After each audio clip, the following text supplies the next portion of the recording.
In this video, I will show you how to add a table in Canva. So let's jump straight into it. So here we are, as you can see, on canva.com. Now, what you're going to want to do to add a table, it's actually quite easy to do. What you want to do is get your selected design. So you can see here, I've just got a blank template. Once you've done that, you want to go ahead and click onto the design itself. And then if you press the / key on your keyboard, what's going to happen, you're going to get a pop-up window like this. Now, you can see in this window, there's actually a few different options available. So if you actually click onto show more, you can see there's a lot of different things you can do. Now, if you actually keep scrolling through, you'll go in to see the option to add a table. So you can see that's just down here. What you can also do is use the search box at the top, which is a lot faster, and just go ahead and type table into here, and you can see our table there. So to go ahead and add this, all you need to do is click onto here. Then it's going to come up with a grid where you can choose the size of your table. So all you need to do is drag your mouse, and as you can see,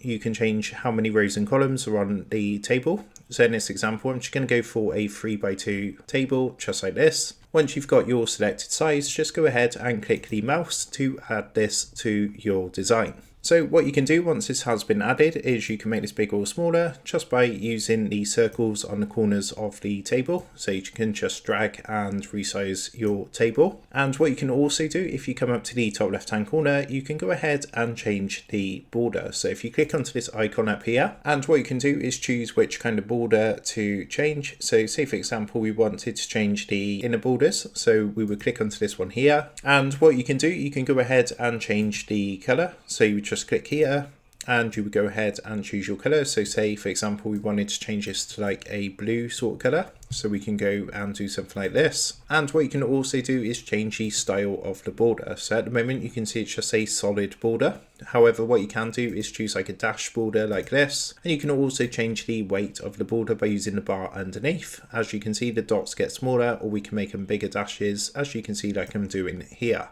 So that is how to go ahead and add table in Canva. With that being said, I hope this tutorial did help you out today, and if this did help you out, I would really appreciate it if you was to consider dropping down below the video, leaving a like, and also subscribing to the channel. With that being said, I just want to take a minute to thank you guys for watching this tutorial, and I will see you in the next video.